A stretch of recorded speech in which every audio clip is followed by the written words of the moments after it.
one of the questions I think we got earlier was about support for Aboriginal tourism, maybe remote tourism, noting in particular, the national parks are closed and a lot of places, there's a lot of communities that would have relied on that as an income stream. And did you have some sort of thoughts there, Abby, about what some of those businesses could be considering? Yeah, I mean, I think you should be keeping up to date with the natural channels for those as well.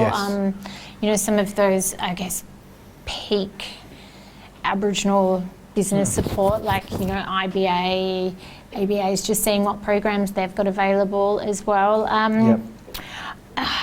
In regards to what people can be doing in the immediate, if they've got no tourism out remote and in some of those communities, as best you can, obviously keep your staff upskilled and engaged. I know that could be quite challenging and people are going to be looking for resources for that. I don't know off the top of my head all that are appropriate, but obviously there are a lot of tour guide training courses and resources online, whether that's appropriate to certain businesses. Maybe not. It's something that we can definitely look more into, and if people have that question in the one-on-one support that we can chat after, you can submit if there's any key information or support that you need in there, and we can do the research for you.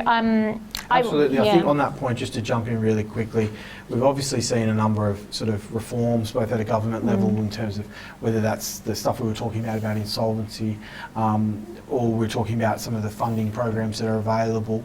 There has been some sort of feedback I think we're sort of getting from parts of the sector that some of these Aboriginal corporations in particular in some circumstances might be slipping through a crack in terms of what support's available to them. So obviously feel free to contact us, and the contact details at the back of this if you want to have a discussion about that. Keep in mind all those programs that and places to look that Abby mentioned. Indigenous Business Australia is a good one in terms of they've certainly if you're an existing person who's got some business with them, you might be able to already be talking to them about that. But yeah, I think that's an evolving area to keep a close eye on in terms of what happens next there. Yeah, and obviously Tourism NT do have the Aboriginal Tourism Advisory Group as well, so they might have some information that might be appropriate specifically for Aboriginal tourism businesses at the moment, and support that at this time we're not 100% aware of. It's Department of Business, that Small Business Champion network as well. I know they're looking at this a lot and what support is available. There are some programs that are naturally eligible for Indigenous businesses as well under the Department of Trade, Business and Innovation, so you might want to check those ones out as well. And that's another one. I know I might just two more questions in terms of our time, but some of the questions we got was some people saying, how do I go about sort of doing a new strategic plan or a new business plan in these circumstances? And Abby, you've got some thoughts on that, those DTBI things in particular? Yeah, so in our presentation we only spoke about programs that have come in light of the coronavirus crisis. However, all previous and existing government programs are still at play. So the Department of Business has their business growth programs that is available for businesses at all times. They've improved their processes to an application to make it quicker for businesses at the moment, and acknowledging that now's the time to act quickly. With those, there's opportunities to do strategic plans, marketing plans, business plans. As we said earlier, we always advise clients to do your strategy first and then your business plan, because you need to know where you're going before you can figure out how to get there. That's always a critical one for us, but absolutely. There's digital programs on there. We've quite a few questions came through about what support is available for digital. We spoke about the one in the Jobs Rescue and Recovery package. However, there is the existing one with the Department of Trade, Business and Innovation as well. So go and check those ones out. It's all under the business growth package. Absolutely, absolutely. And I think, just a couple of final ones. We've also saw questions come in really early. Some questions around insurance, public liability. Everyone, if you've got insurance, check it right now. Check what you're covered for, so you're across that, and check it's up to date as well. And you've got to be having a really good, hard think about, a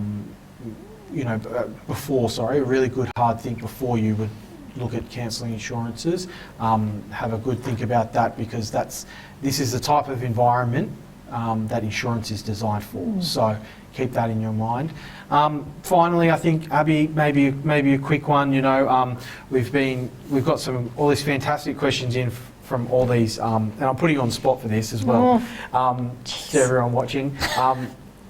Fantastic events have been, writing in, and we've seen fantastic, businesses writing in over the last couple of workshops that we've run. What are you thinking about right now in terms of things that you can't wait to do again in the Territory? Oh, look, personally, I'm really hoping some of those signature lodges have some local specials like they do in the wet season. I did jump on and look at Cicada Lodge's website yesterday.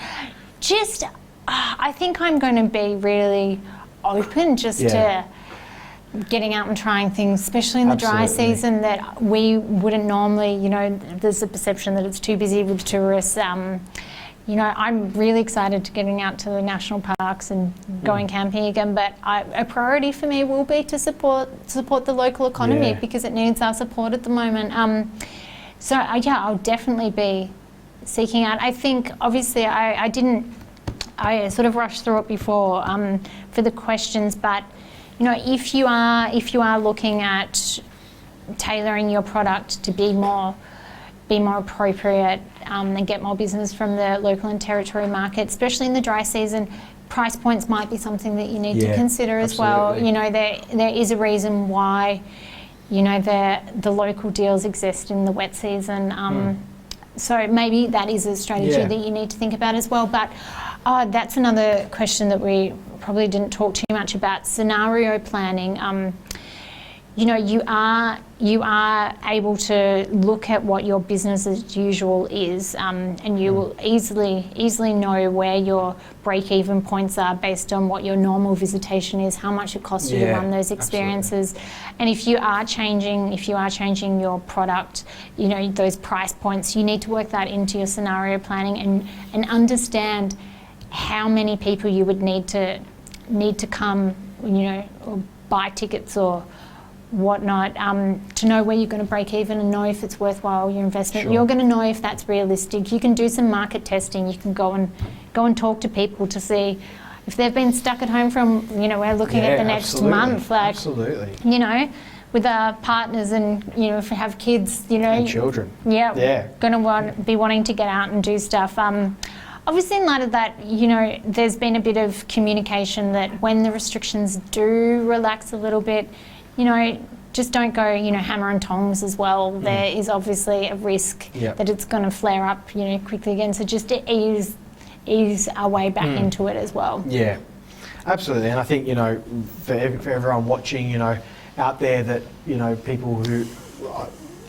people from the community are greatly supportive of what your industries bring to the Territory and the amazing experiences in particular that are on offer. And I think if you are out there thinking of new and creative ways to do things, people are happy to listen.